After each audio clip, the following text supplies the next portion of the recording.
Bab 014. Enggak, Mas. Aku ingin bicara langsung. Pulanglah sekarang. Aku menunggumu di rumah, ujar Siska, tetap pada pendiriannya. Aryo terdiam sesaat, mempertimbangkan. Setelah berpikir matang, ia akhirnya mengalah. Baiklah, aku akan pulang sebentar lagi, jawabnya singkat sebelum memutuskan panggilan. Ia memasukkan ponselnya ke saku, wajahnya tampak serius. Aryo tahu, obrolan dengan Siska ini mungkin akan membawa komplikasi baru, tetapi ia memilih untuk menyelesaikannya. Aryo pun lalu kembali ke kamar Dewi dan berkata, "Dewi, aku malam ini harus pulang ke rumah dulu." "Sis, dia sudah pulang dan dia mencariku," ucap Aryo pelan. Ada perasaan aneh dalam hati Dewi, saat mendengar kalau Arya akan pulang ke rumahnya untuk bertemu istrinya Puya. "Mas, hati-hati di jalan," jawab Dewi. Setelah beberapa menit perjalanan, Aryo akhirnya sampai di rumahnya. Saat ia membuka pintu, Siska sudah menunggunya di ruang tamu dengan ekspresi gelisah. 66. Ada apa? Tanya Aryo dingin tanpa basa-basi. "Mas, aku mau minta bantuanmu," jawab Siska, suaranya terdengar mendesak. "Bantuan? Bantuan seperti apa?" Aryo tetap pada nadanya yang dingin, memandang Siska dengan tatapan tajam. Siska menggigit bibirnya, terlihat gugup. Aku sedang mendapatkan masalah," ucapnya lirih. Aryo menghela napas berat, mencoba menahan kesal. "Baiklah, katakan. Apa masalahmu?" Siska tak langsung menjawab, melainkan berdiri dan memberi isyarat pada Aryo untuk mengikutinya. "Mas, ayo kita bicara di kamar." Dengan enggan, Aryo mengikuti langkah Siska menuju kamar. Begitu masuk, Siska langsung duduk di kasur dan mulai menangis.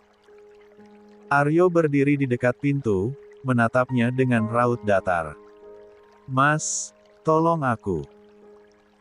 Aku kena kasus," ucap Siska terisak. Aryo melipat tangan di dadanya, lalu duduk di ujung kasur. "Ceritakan. Kasus apa yang menimpamu?" tanyanya, mencoba menahan kesabaran.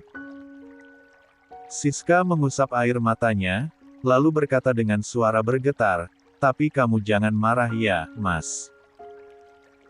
Siska terdiam sebentar, dia tampak ragu untuk mengatakannya kepada Aryo. "Aku ketahuan selingkuh dengan pemilik agensi tempatku bernaung sekarang. Istrinya nggak terima, Mas. Dia bilang akan memviralkan kasus perselingkuhan kami. Kalau sampai berita ini viral, karirku sebagai model akan hancur, Mas. Tolong aku, supaya berita ini nggak sampai keluar ke publik." Siska pun lalu menangis terseduh-seduh. Aryo terdiam, rahangnya mengeras. "Lalu, apa yang harus aku lakukan?" tanyanya, meski jelas terdengar kejengkelan di nadanya. Selama ini, sebenarnya Aryo sudah mengetahui tentang perselingkuhan istrinya. Namun dia memilih diam, karena sudah malas melarangnya. Ini bukan pertama kalinya Siska melakukan perselingkuhan, sejak menikah dengan Aryo. Jadi Aryo sudah tidak terlalu kaget, saat mendengar Siska kepergok selingkuh dengan orang lain. "Kamu bisa lakukan apapun pada istrinya, Mas. Kau bisa membungkamnya, bahkan, kalau perlu, melenyapkannya," ujar Siska penuh emosi. Aryo langsung berdiri, tatapannya berubah tajam. "Kau gila, Siska. Aku bukan seorang kriminal," ucapnya, suaranya meninggi. "Aku nggak mau tahu, Mas. Pokoknya kamu harus bantu aku. Kalau sampai berita ini viral, bukan cuma aku yang kena. Namamu juga akan tercoreng, karena aku adalah istrimu. Balas Siska dengan nada memaksa. Aryo mengusap wajahnya kasar, mencoba menenangkan diri. Setelah berpikir sejenak, ia akhirnya menjawab, "Baiklah, aku akan memikirkan cara untuk menyelesaikan masalah ini. Tapi untuk sekarang, kau lebih baik diam di rumah. Jangan pergi kemana-mana. Jangan menarik perhatian wartawan atau orang-orang yang bisa memanfaatkan situasi ini." Siska hanya mengangguk, tampak lega, meski wajahnya masih dipenuhi kecemasan. Sementara itu, Aryo merasa amarah dan frustasi bercampur dalam dirinya, memikirkan cara menghadapi masalah ini tanpa melibatkan dirinya lebih dalam. Siska perlahan mendekati Aryo, matanya berkaca-kaca. Ia berdiri di depan suaminya, menatapnya dengan ekspresi penuh penyesalan. "Maafkan aku, Mas," ucapnya lembut. "Aku tidak bermaksud selingkuh darimu." Tangannya bergerak, menyentuh wajah Aryo dengan lembut. "Aku bilang arah, Mas. Aku melakukan ini karena aku kesepian. Kamu sering mengabaikanku," lanjutnya, suaranya bergetar, mencoba membenarkan tindakannya. 67. Aryo menatapnya tajam, menghela napas panjang. "Siska, bukankah kamu yang sering mengabaikanku? Kamu tidak pernah benar-benar memperhatikanku sebagai suamimu," balas Aryo, nada suaranya mencerminkan rasa sakit yang ia rasakan. Siska menunduk sejenak, lalu membalas dengan suara penuh pembelaan. "Ya, itu karena kamu terlalu sibuk, Mas. Kamu selalu sibuk dengan pekerjaanmu, makanya aku mencari kesibukan lain di luar sana." Aryo menghela napas, merasa frustrasi dengan alasan Siska. Namun, sebelum ia sempat menjawab, Siska mendekatkan wajahnya dan mencium Aryo. Kejutan dari sentuhan itu membuat Aryo membeku sejenak, tetapi rasa rindunya pada istri yang sudah lama terasa jauh mulai menguasai dirinya. Walau selama ini mereka menikah atas dasar perjodohan, tidak bisa dipungkiri bahwa Aryo sempat menaruh hati pada Siska. Namun, ego dari keduanya tidak bisa mempersatukan hati mereka sepenuhnya. Ia pun akhirnya larut dalam gairah, menerima sentuhan dan kehangatan Siska yang sudah lama hilang dari hubungan mereka. Malam itu menjadi pertemuan yang penuh emosi, meski banyak hal belum benar-benar terselesaikan di antara mereka. 68. Siang itu, Aryo memutuskan untuk bertemu dengan Cecil, istri dari pemilik agensi tempat Siska berenang. Pertemuan berlangsung di sebuah restoran VIP dengan suasana yang kental akan ketegangan. Aryo duduk diam, menatap Cecil dengan tajam, sementara Cecil menembalas tatapannya dengan sorot mata penuh kebencian. "Berapa yang kau minta?" tanya Aryo tanpa basa-basi. Cecil mengernyitkan dahi, matanya menyipit. "Apa maksudmu, Tuan Aryo?" jawabnya, nada suaranya tegas dan dingin. "Tidak usah berbelit-belit, Nyonya. Aku tahu kalian pasti menginginkan uang dari Siska," ucap Aryo tanpa ragu. Cecil mendengus kesal, lalu menatap Aryo lebih tajam. "Anda jangan memfitnah saya, Tuan Aryo. Semua ini terjadi karena kesalahan istrimu, karena Anda tidak bisa mendidik istri dengan baik," balasnya, nadanya penuh sindiran yang menusuk. Aryo tersenyum tipis, tapi pandangannya tetap dingin. "Itu urusanku, Nyonya. Bagaimana caraku mendidik istriku bukan urusanmu. Sekarang katakan apa yang kalian inginkan," tuntutnya. Cecil menyilangkan tangan di depan dada, lalu menyatakan dengan nada penuh dendam, "Aku hanya ingin karir istrimu hancur." Aryo terdiam sejenak, menatap Cecil dengan ekspresi datar. "Oh, benarkah?" ucapnya perlahan, lalu melipat tangannya di dada. "Kalau begitu, silakan saja viralkan berita itu. Kita lihat siapa yang akan hancur. Bukan hanya karir istriku, tapi agensi milik suamimu juga akan hancur." Cecil tertegun sesaat, tatapannya menyiratkan amarah yang sulit ia bendung. Namun, Arya tetap tenang, memperlihatkan ketegasan yang tak tergoyahkan. Ketegangan di antara mereka terus menguap, seakan memenuhi ruangan dengan aura dingin yang menusuk. "Baiklah, sekarang katakan berapa yang bisa kau berikan untukku," ujar Cecil akhirnya, suaranya terdengar lebih tenang namun syarat dengan nada licik. Arya tertawa kecil, menatap Cecil dengan pandangan yang penuh kemenangan. "Sudah kuduga," gumamnya pelan. "Berapa yang Anda inginkan?" tanyanya lagi, kali ini nada suaranya sedikit mengejek. 10 miliar, jawab Cecil tanpa ragu, matanya menyala dengan harapan tinggi. Arya hanya mengernyitkan dahinya, lalu menatap Cecil dengan pandangan yang tajam. "Jadi Anda ingin menjual suami Anda dengan harga 10 miliar? Tanyanya dengan nada sinis.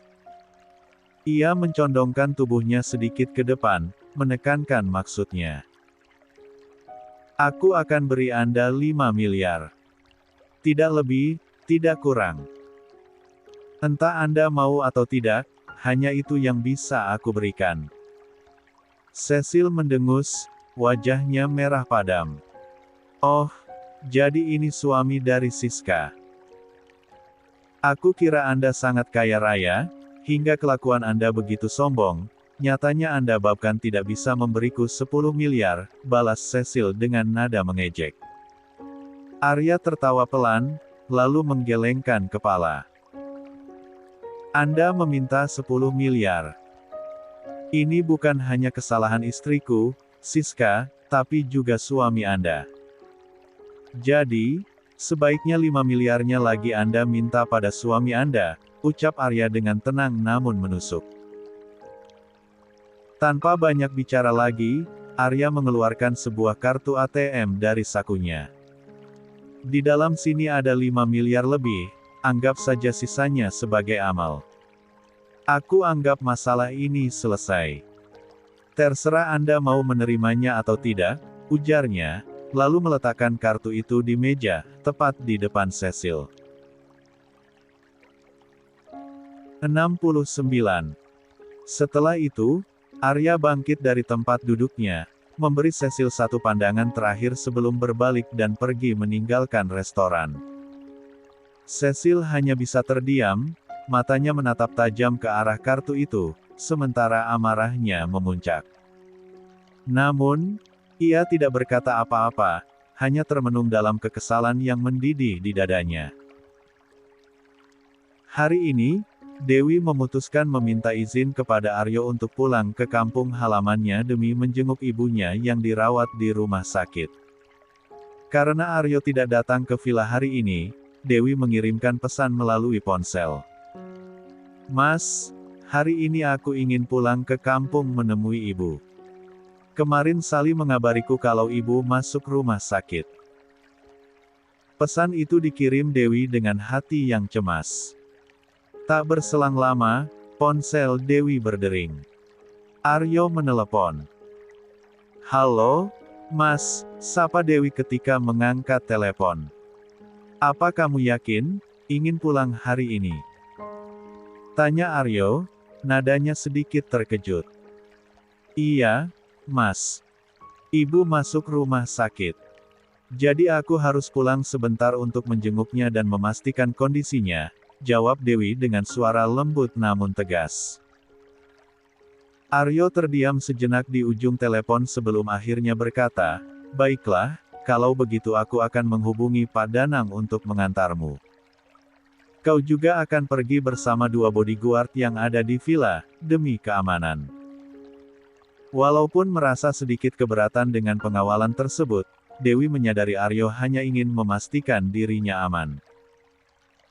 Ia pun mengangguk kecil meskipun Aryo tak bisa melihatnya. Baiklah, Mas. Aku akan pergi bersama Pak Danang dan para bodyguard. Terima kasih. Jaga dirimu baik-baik, Dewi, dan sampaikan salamku pada ibumu, ucap Aryo sebelum menutup telepon. Setelah panggilan berakhir, Dewi segera bersiap-siap untuk perjalanan pulangnya ke kampung. Pikirannya dipenuhi kekhawatiran tentang kondisi ibunya, tetapi ia berusaha tetap tenang. Dengan bantuan Pak Danang dan pengawalan dari para bodyguard, Dewi berharap perjalanannya berjalan lancar dan ia bisa segera berada di sisi ibunya. Setelah menempuh perjalanan panjang, Dewi akhirnya tiba di rumah sakit tempat ibunya dirawat. Dengan langkah cepat dan hati yang gelisah, ia menuju meja informasi untuk menanyakan lokasi kamar ibunya. Permisi, saya mau tanya, di mana ruangan Ibu Daryati dirawat? Tanya Dewi. Petugas informasi memeriksa daftar pasien, lalu menjawab, Ibu Daryati ada di ruangan 3, bangsal C. Silakan ke arah kiri, lalu belok kanan. Dewi mengucapkan terima kasih, kemudian berjalan cepat menuju ruangan yang dimaksud. Saat tiba di depan pintu, ia berhenti sejenak, mengatur napasnya yang terasa berat. Kemudian ia melangkah masuk. 70. Matanya langsung tertuju pada ibunya yang terbaring lemah di salah satu tempat tidur sendirian. Hati Dewi terasa sesak melihat kondisi ibunya. Ruangan itu sederhana, bahkan penuh sesak karena harus dihuni oleh 8 pasien, termasuk ibunya. Dewi mendekat dengan langkah perlahan, matanya mulai berkaca-kaca. Ibu, panggil Dewi dengan suara lirih, air matanya mulai mengalir. Mendengar suara putrinya, Bu Yati membuka matanya yang lemah. Begitu melihat Dewi, air mata langsung mengalir di wajahnya. Dewi, anakku, suara Bu Yati terdengar serak namun penuh haru. Dewi mendekati ibunya, lalu meraih tangan Bu Yati yang dingin. Ia memeluknya dengan erat. Maafkan Dewi, Bu, maaf Dewi baru datang sekarang, ucap Dewi, isaknya pecah. Bu Yati membalas pelukan itu dengan lemah. Maafkan Ibu, Nak. Maaf Ibu nggak bisa menghentikan bapakmu waktu itu, maafkan Ibu yang nggak bisa melindungimu. Tangis Bu Yati pecah di pelukan Dewi. Dewi mencoba menenangkan ibunya, meski dirinya juga menangis. Sudah, Bu, jangan minta maaf. Ini bukan salah Ibu. Sekarang Dewi di sini, Ibu cepat sembuh ya. Bu Yati mengusap pipi putrinya yang basah. Ibu kangen sama kamu, Nak. Ibu cari-cari informasi tentangmu, tapi nggak ada yang tahu di mana kamu selama ini, ucap Bu Yati dengan suara bergetar. Dewi menunduk, mencium tangan ibunya dengan penuh rasa bersalah. Maafkan Dewi, Bu, maaf Dewi terlalu lama pergi. Sekarang Dewi akan jaga Ibu. Ibu nggak perlu khawatir lagi. Tangisan keduanya memenuhi ruangan, namun juga membawa kehangatan yang sudah lama hilang. Di tengah segala keterbatasan dan kepedihan, mereka kembali merasakan kehadiran satu sama lain, sebuah momen yang telah lama mereka rindukan. Setelah memastikan ibunya tertidur dengan tenang, Dewi mengambil ponselnya dan segera mengirimkan pesan kepada Aryo, memberitahukan bahwa ia sudah sampai di rumah sakit tempat ibunya dirawat. Tak lama setelah itu, Aryo meneleponnya melalui video call. Halo, Mas, sapa Dewi dengan suara lembut. Halo, balas Aryo. Baru ngapain? Aku baru saja memastikan ibu tidur. Mas Aryo di mana sekarang? Jawab Dewi. Aku masih di kantor, ucap Aryo, sambil sesekali melirik layar komputer di depannya. Kamu di rumah sakit sama siapa? Tanyanya kemudian. Aku sendiri, cuma sama ibu berdua, jawab Dewi sambil menahan rasa lelah. Berdua saja. Aryo tampak heran. Tapi kenapa rame sekali? Tanyanya lagi, terlihat penasaran.